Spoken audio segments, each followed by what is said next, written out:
الشيطان الرجيم بسم الله الرحمن الرحيم نون والقلم وما يسطرون ما أنت بنعمة ربك بمجنون وإن لك لأجرا غير ممنون وإنك لعلى خلق عظيم فستبصر ويبصرون بأيكم المفتون إن ربك هو أعلم بمن ضل عن سبيله وهو أعلم بالمهتدين ولا تطع المكذبين ودوا لو تدهن فيدهنون ولا تطع كل حلاف مهين هماز مشاء بنميم صدق الله العظيم.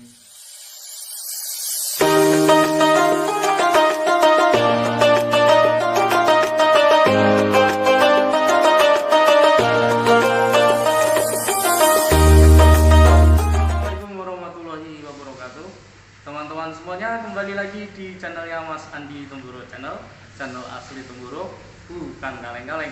Di kesempatan video kali ini saya sudah berada di Masjid Al-Khodir dan saya sudah bersama salah satu santri dari Pondok Pusat Temburo.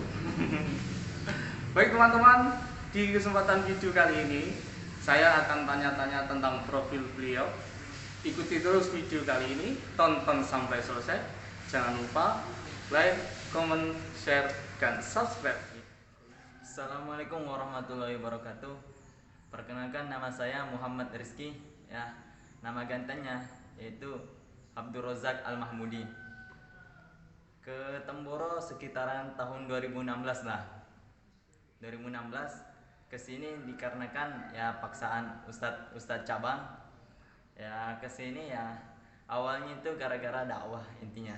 Ya, dikarenakan karena orang tua yang memang suruh ke Temboro, dikarenakan juga ustadznya juga mendorong ke Temboro. Ya. Berawal ke Temboro itu dikarenakan ada seorang dulu yang nanya sama saya, ini tentang pengalaman dakwah saya aja. Ya, dulu ada bapak-bapak nanya, dalilnya 40 hari, 4 bulan, 3 hari itu apa? Ya, saya nggak tahu dalilnya apa. Ya, cuma yang saya ingat dalam Al-Quran dikatakan Nabi Nuh itu dakwah 950 tahun, alfasanatin illa khamsina ama. Ya 40 hari, 4 bulan saya nggak tahu, tapi 950 tahun ya saya tahu. Ya mungkin kita nggak bisa sampai dakwah 950 tahun, tapi karena kita dikasihkan arahan 40 hari 4 bulan ya mungkin itu mungkin bisa kita amalkan kan. Ya adapun teori, ya teorinya Nabi Nuh pun da'utu qaumi laila wa nahara, yaitu dakwah pagi, siang, malam. Ya. Sekarang kita dikasih teori 2,5 jam. Ya alhamdulillah saya berada di Masjid Al-Khodir dalam rangka menyambut jamaah sanlat atau jamaah pelma, pelajar dan mahasiswa. Ya. Tahun kesini ngendel sanlat kalau nggak salah tahun 2018. Ini yang kedua kalinya, ya tahun berikutnya saya ngendel sanlat, ya atau mengatur sanlat santri kilat. Mas Rizky asalnya dari mana, Mas? Asalnya yaitu Makassar, Sulawesi Selatan. Di sini kelas berapa?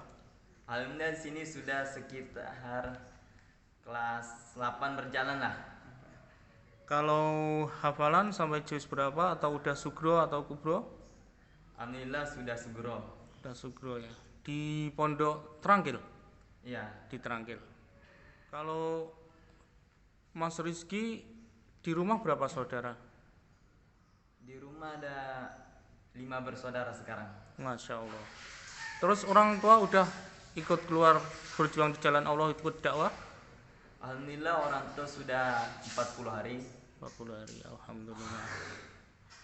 Ini Mas Rizky berarti di Pondok Temburo udah 8 tahun ya. Mungkin sebagai santri Mas Rizky ini punya apa ya, semacam suka dukanya menjadi santri. Mungkin Ya. Mas Rizky bisa bercerita bagaimana suka dukanya menjadi santri di Pondok Pesantren Temburo. Ya, suka duka saya banyak. Cuma yang bisa saya ceritakan mungkin tentang masalah-masalah Rusia. Ya, ketika saya mungkin nggak lancar take down atau nggak lancar kunci-kuncian, akhirnya disuruh dihukum roll dari gawang, ujung gawang ke gawang. Ya, intinya itu hukumannya dulu sampai saya muntah-muntah lah. Oh begitu. Tapi nggak apa-apa sih, itu untuk mendidik menjadi Ya, santri yang kuat gitu. ya alhamdulillah masih sehat-sehat aja sih. Kalau sebulan gitu dapat kiriman dari rumah berapa rupiah Mas? Boleh Itu nggak nentu. nggak tentu. Ya, Berapa kira-kira? 1 juta, 2 juta? kalau kira-kiranya mau sejutaan Pak nih. Itu dipotong buat bulanan ya. Ya, dipotong buat bulanan. Kalau sekarang bulanannya bayarnya berapa sih Mas? SPP-nya kalau nggak salah 450. 450.000. Itu makan 2 kali atau gimana? Makan 2 kali, Siang? siang sore. Siang sama sore. Kalau siang jam berapa Mas? Kalau siang jam setengah 12. Setengah 12 sore. Sehabis So- asar itu. Ya, sehabis ngaji sore. Oh ngaji sore yang lewat FM itu ya. Ya, Kan santri itu pelajarannya kan di pondok banyak, butuh energi yang luar biasa juga. Ini otomatis bahan bakar atau makanan yang masuk ke dalam tubuh banyak juga ya. Terus misalkan kehabisan uang gitu gimana caranya? ya, Kalau melihat teman-temannya jajan terus saat kita nggak ada uang sama sekali itu perasaannya gimana? ya ngenes juga. Terus ngenesnya Ya, ya ngenes? gitu-gitu, tapi bisa diatasi dengan amalan lah ya, mungkin dengan sholat atau mungkin amalan apa gitu. Oh, Ya intinya nggak bakalan juga kita ditinggalin nggak makan di pondok tuh. Oh, Karena betul. yang rezekinya orang-orang yang nuntut ilmu tuh pasti ada aja gitu kan. iya. Kalau di pondok, maaf, kalau di pondok tinggalnya sekamar sama satu konsul apa campur-campur? Campur-campur. Campur-campur. Misalkan campur-campur kan itu kan latar belakang background keluarganya kan di rumah kan beda-beda, terus sifat-sifatnya juga beda-beda, emosinya mungkin kan ada yang naik turun beda-beda juga. Ada suatu momen atau kejadian nggak di pondok itu berantem sama temennya itu ada nggak? Ya kayak gitu udah jadi perkara biasa lah. Yang namanya bentrok atau mungkin selek sesama ya Santri. itu jadi makanan hari-hari lah gitu kan. Karena ya namanya juga manusia itu kan jadi kasih feeling beda-beda pendapat masalahnya. Jadi nggak selamanya manusia itu ya satu pendapat. Jadi kadang berbeda-beda pendapat. Ya tapi gitu-gitu mereka tetap satu hati di pondok. Tapi nggak sampai berantem pukul-pukulan gitu nggak toh? Ya sekalipun berantem besoknya paling udah akur. Udah Paling maafan satu lagi ya. lengser lagi. Oh gitu ya. Ini irama di pondok begitu ya, Ya. sama teman-teman. Ada saja kejadian seperti itu tapi tidak apa menjauhkan, tapi selalu diselesaikan dengan baik gitu ya. Ini pertama kali datang ke Temburo tahun berapa tadi? Tahun 2016. Ketika pertama kali datang di Temburo, melihat suasana di Temburo seperti ini, banyak wanita muslimahnya yang pakai cadar dan lain sebagainya. Itu kesannya gimana Mas tentang Temburo? Kesannya ya luar biasa lah. Intinya tuh ya nggak pernah lagi saya dapat tempat kecuali di sini kan. Iya. Ya di tempat yang lain saya belum pernah masalahnya.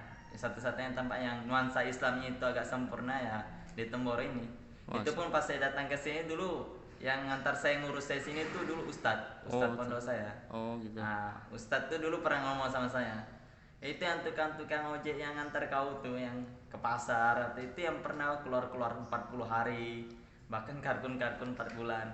Ya memang kenyataan iya, karena memang ya di Temboro ini kan istilahnya Madinahnya Van Java lah, istilahnya Madinahnya Indonesia lah, kan. Ini Mas Rizky udah kelas 8 ya. Udah hafalannya udah sugro juga udah selesai. Terus rencananya ke depan atau harapannya ke depan mau apa Mas programnya? Anda ke depan mungkin nambah takhosus lagi, mungkin takhosus 2 tahun paling ya. Tak khusus Ambil apa? minhat, Minhat. takhosus minhat paling. 2 tahun lagi ya. Ya, Maaf tadi belum ditanyain ini ya usianya. Usianya berapa sih Mas? usianya sekarang berjalan 20 tahun. Oh 20 tahun. Masih panjang ya. Ya. Masih mikir ini untuk kelulusan. Tapi udah ada di dalam hati nggak keinginan untuk menikah gitu? Masih jauh. Ya masih jauh lah.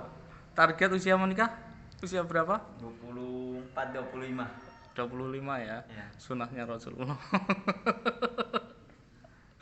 Mau tanyain calonnya masih tak kasus. Kriteria calonnya. Ini pertanyaannya agak sedikit gimana ya gitu ya. Nanti setelah lulus lah sekiranya mau mencari calon ada kriterianya, gambarannya untuk calonnya seperti apa? Cuma 2 aja. Apa? Ya solihatan jamilatan. Harus hafidhah atau gimana gitu? Ya itu bonus-bonus saja lah. Kalau memang hafidzah alhamdulillah. Yang penting solihah ya. Ya nomor 1 solehah. Ini kan kalau bicara tentang pernikahan kan katanya menyempurnakan separuh agama. Sempurnanya berapa Mas? 1, 2, 3, 4? Sempurna ya kalau bisa. Ini Mas Rizky di Pondok Temboro kan udah 8 tahun. Udah tahu bagaimana seluk-beluknya dunia pondok pesantren ini. Terus seandainya Mas Rizky punya sebuah pesan atau motivasi untuk adik-adik kita. Mungkin ada semacam motivasi untuk adik-adik kita yang mau mondok bagaimana gitu? Ya motivasi saya buat yang teman-teman yang kedepannya atau ada adik kelas saya yang mondok sini atau mungkin calon-calon yang akan mondok sini ya. Iya, santri baru. Karena mungkin yang terobsesi mungkin gara-gara saya. Ya pesan saya cuma satu aja. Ya Kiai pesan sama saya, laki-laki itu pantang mundur sebelum dia lulus takhosus. Ya. Allah. Ya, tapi ingat sebelum mondok ke Temboro itu niatnya diperbaiki dulu ya. Niatnya itu karena mencari ridho Allah ya. Ini memang karena langsung dari kiai ya, niat tuh mencari ridho Allah. Jangan sampai mondok bertahun-tahun niatnya beda, akhirnya yang didapat pun beda ya. Harus niat mencari ridho Allah. Mas Rizky sudah mencapai titik seperti sekarang di pondok dan sudah bisa menghafal 30 juz walaupun masih sugro ya. Mungkin Mas Rizky mau mengucapkan terima kasih untuk semua yang mendukung Mas Rizky selama ini, memberi support Mas Rizky selama ini kepada orang tua, pada Allah, Nabi Muhammad SAW dan lain sebagainya. Monggo silakan. Ya, tapi wabil khusus saya berterima kasih sama orang tua ya yang telah mendukung saya ya sampai sekarang ini saya bisa jadi hafid Al-Qur'an ya. Walau karena sugro ya saya paling mensyukuri orang tua saya. Ya. Kemudian guru-guru saya yang ada di pondok. Karena saya ini nggak bisa jadi apa-apa lah, jadi ulama nggak bisa, jadi hafid Al-Qur'an pun nggak bisa, jadi dai pun juga nggak bisa kalau bukan karena guru-guru saya ya. Maka pesan saya pun ya kalau bisa sambung robito sama guru-guru yang ada di pondok ya. Jangan sampai nggak sambung robito sama guru-guru ya. Kemudian ya saya juga lebih mensyukuri lagi karena saya ini dijadikan umatnya baginda Nabi Shallallahu Alaihi Wasallam. Akhirnya saya bisa merasakan namanya Islam, saya bisa merasakan namanya iman, dan saya bisa merasakan namanya mondok di Temboro Al-Fatah ya. Nah teman-teman, terima kasih telah menonton video ini sampai selesai. Itu tadi adalah profil salah satu santri yang ada di Pondok Pesantren Al-Fatah Temboro. Terima kasih telah menonton sampai selesai. Ketemu lagi di kesempatan video yang selanjutnya. Wassalamualaikum warahmatullahi wabarakatuh.